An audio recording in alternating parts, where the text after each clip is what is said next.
Hi there, Counselor Hardy here from Living by Human Design. Hope you're doing well today.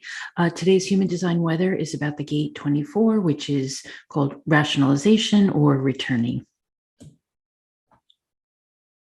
Today we've got the sun in gate 24. It started late last night, April 27th, and it'll go until May 3rd and midday. We've also got the earth in the gate 44, which is called alertness. So we've got the gate 24 coming off the top of the ajna, which is already defined because we've got the transits in with the 4323 again. And we've got the gate 44, which is alertness, that's coming off the top of the spleen. And so, for example, this week, if you happen to have the 26 in, which I do, that will meet up there. Or if you've got the 61 up here, that'll also define the head. And actually, if you had this defined, it would define the will and the spleen for you. So it's a kind of a nice energy in a way that's all about sales, and you would have the feeling of the will and the spleen both being defined. So that's an interesting energy right there. We've got the, as I said, that 2343 again, defining the ajna and the throat. And then Pluto, just to mention, goes retrograde. It'll stay in the gate 60, but it goes retrograde on Saturday, the 30th. And then we'll also have a new moon and a solar eclipse this weekend. So a lot going on astronomically and astrologically, and you can kind of watch for that and watch for what changes or how that feels. The Pluto is supposed to be a gate of empowerment, and so while it's going retrograde, you might feel more empowered. You might feel like you're ready to do some new things. It's definitely a great time to take a look at those, at least. So the gate 24, called rationalization, or also returning in the original I Ching, and with this, they say this means is the natural and spontaneous process of transformation and renewal, spontaneous conceptualization. And so what this is about it's part of the thinking process. It's part of the holistic thinking process in that middle channel in the that goes from the head to the ajna. And what this is about is either staying in the way you've always thought or coming up with new thoughts. So it is rationalization on either side, right? It's either rationalization to stay where you've been, keep the status quo, stay on the hamster wheel and keep going round and round and round, or it's the impetus, the rationalization again, to move forward and to change your thinking and to come up with new ideas and to, as we'll see in a moment, to invent new things. And that can only happen, though, in silence. In the IHDS, the incarnation crosses this week are the cross of the four ways, which I always like to think of as somebody who likes to travel a lot, rationalization and incarnation. And then with the gate 44, we've got this gate of alertness. It's coming to meet or alertness in the original I Ching. It is part of the tribal or business circuit, and they describe it as the success of any interaction that's based on the absence of any preconditions. So it's basically coming with an open mind, meeting new people. Usually these would be people that you'd be interviewing for, perhaps as an employee, as a business partner, potentially, as a vendor, any of those kind of business relationships that you might have. The gate of alertness is there to help you with deciding, choosing the right people for the right job or the right partnership or the right task at hand. Any of those things. In the Gene Keys, it's called the gate of the shadow is interference, teamwork is the gift, and synarchy, which is the opposite of anarchy, is the CD. I love this picture because it's really pretty creative in its own right. But he says, Richard Rudd says, for the Gene Key 24, invention is nothing but creativity. And so it's being in the thought process that allows for creativity, coming up with new ideas and new concepts. And so here the shadow is addiction for the Gene Key 24. The gift is invention, and the CD is silence. And on the shadow side, we've got you can be repressive. In that way, it's kind of frozen in your thoughts, or it could be anxious as a reactive mode. So what this addiction means is not the mental illness type of addiction that we talk about. It's addiction in a, if you will, a less intense sense. But as humans, we do get addicted to certain ways of being, certain ways of thinking, certain ways of condition, a lot of things that are conditioned by our parents, our teachers, our friends, right? And we get in this, again, this hamster wheel of going over and over and over again with the things that, it's kind of like living by default, right? It's not living in a way that's inventive and creative and, kind of all the out there things. We might think of them as out there in terms of being risky, right? It's staying with the status quo. And so people can get addicted to that. And the addiction leads to a rationalization about this gate that it's okay, right? That it's serving you. You don't want to take any risks. You don't want to get into any trouble. You don't want to upset the apple cart in any way. And so these are the kinds of ways it can be. And so repressively, it's frozen, right? Frozen in place. So the frozen can be like a depressive state, and the reactive can be more anxious, right? And those are kind of the opposite ends of the spectrum in terms of the depression being about past things, frozen about the past.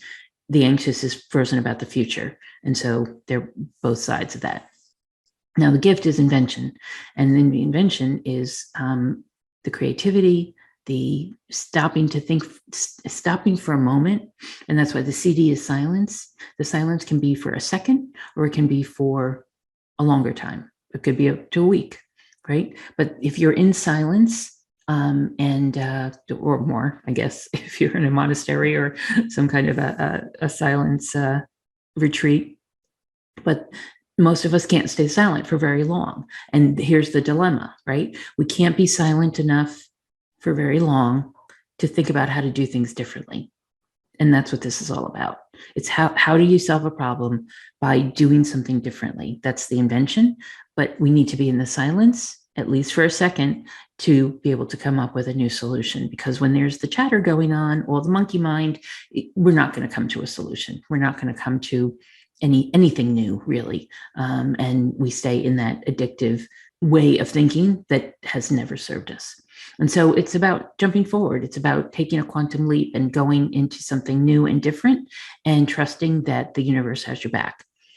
So the gift is invention and the CD is silence, as I said. And that silence can come in lots of different ways. You have probably experienced it. I mean, if you're listening to this, you've probably experienced this silence at different times, whether it's in the shower, whether it's in a walk in nature, whether it's taking the dog out for a long walk and just being silent with the dog and just listening to the trees or the other dogs barking or whatever it is. But if you're in silence, if you can get into that, let's think of it as a meditative state of being quiet, you can then come up with new ideas, and new ideas can come to you.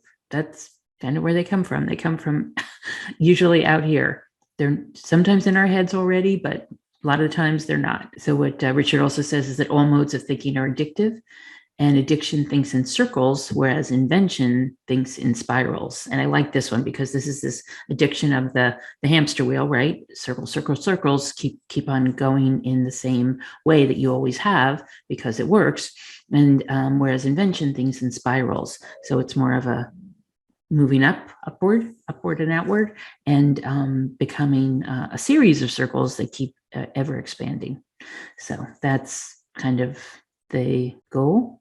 Right? That's the intention, is to keep ever expanding. So we have a number of different personalities this week with the right angle across the four ways, rationalization and incarnation, a number of actors and actresses, Jessica Alba, Daniel Day-Lewis, Michelle Pfeiffer, Uma Thurman, David Beckham, the soccer player, Audrey Hepburn, Dwayne Johnson, and the designer Donatella Versace.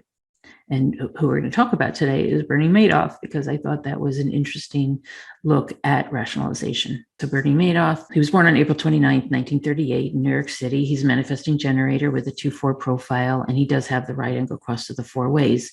But Bernie is most known. He passed away last year. In fact, just about a year ago, last April. But he was known as an American fraudster and financier who ran the largest Ponzi scheme to date, worth about $64 billion.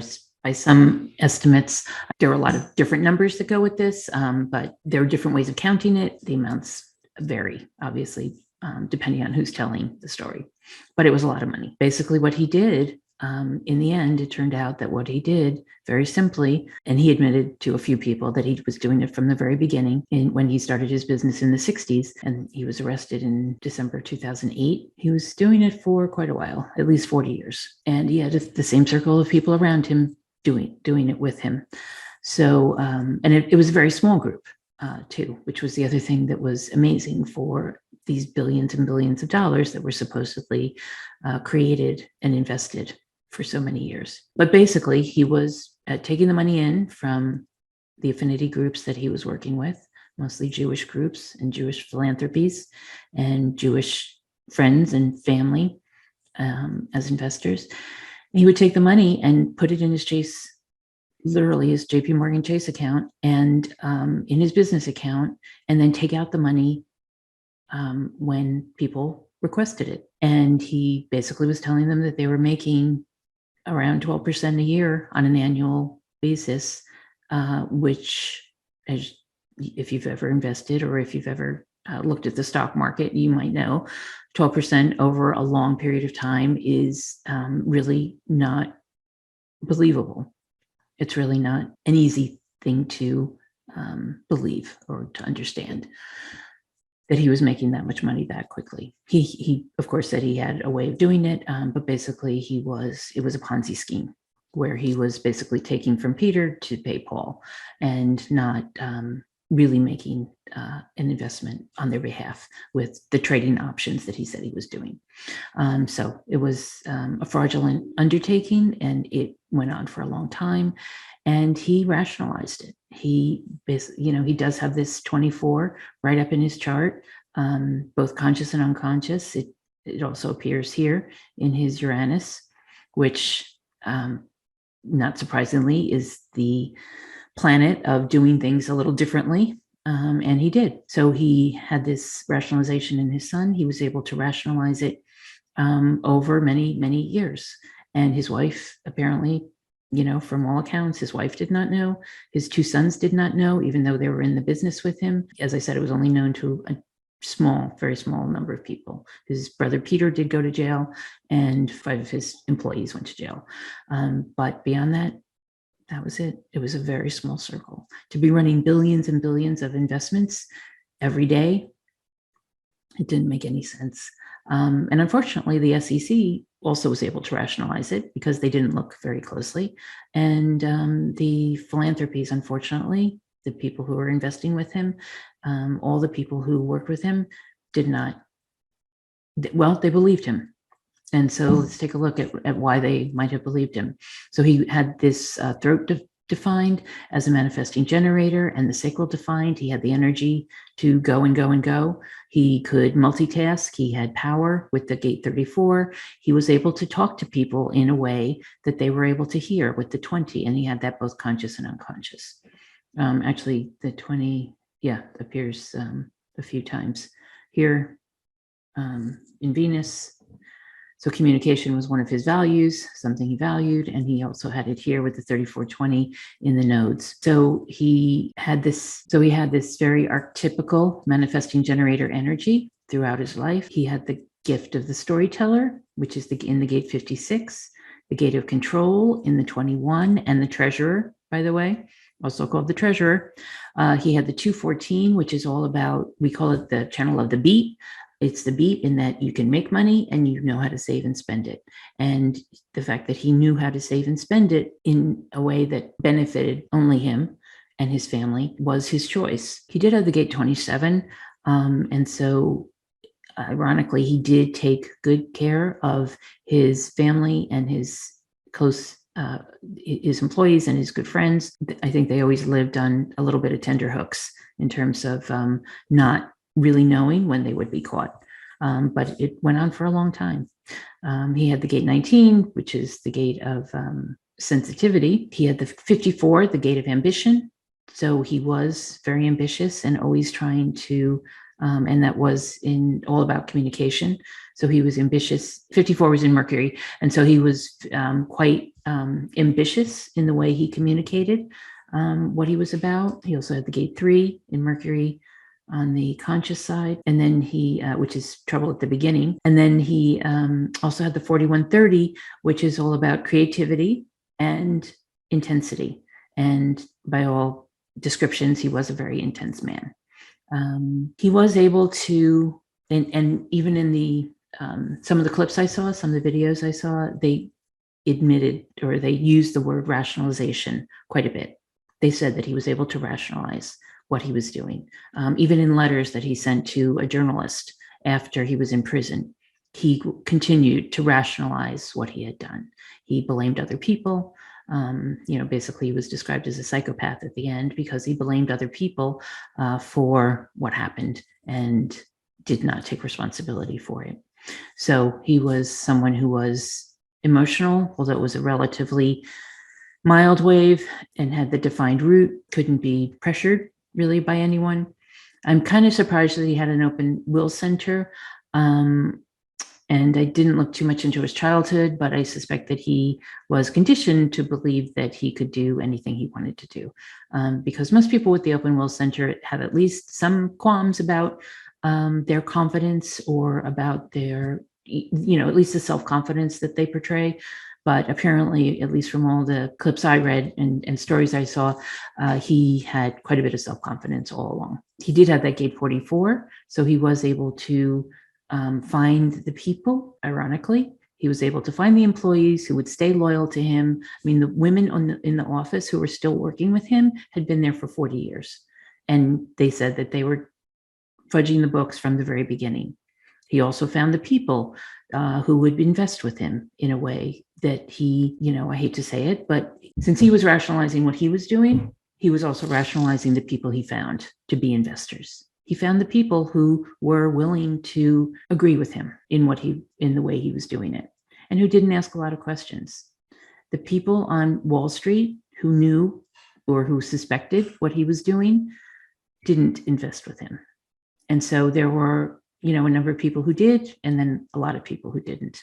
And so, again, it's rationalization of a sort, in whether you would want to be part of that or not. He did have the 2-4 profile, which is, as we call it, the natural. He was quiet when he needed to be, with the 2 as the hermit, and he was outgoing and gregarious, and the life of the party as a philanthropist, as a country club person, attending lots of different social functions when he needed to gain new investors. Because he basically, as I said, was using affinity groups as the way for him to grow his business. And it did grow. It grew quite a bit over time. So there you go.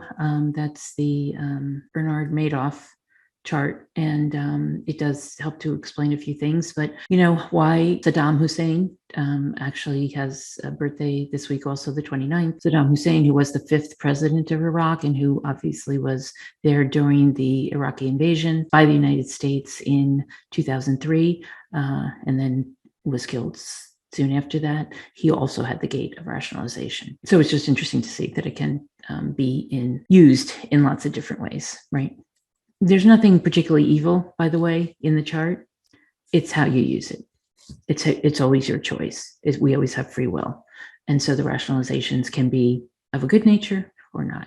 So I hope that this week you'll be using your rationalization tools in a way that suits you and suits the people around you in a generous and giving way. Have a great week, and I look forward to talking to you next time. Be well.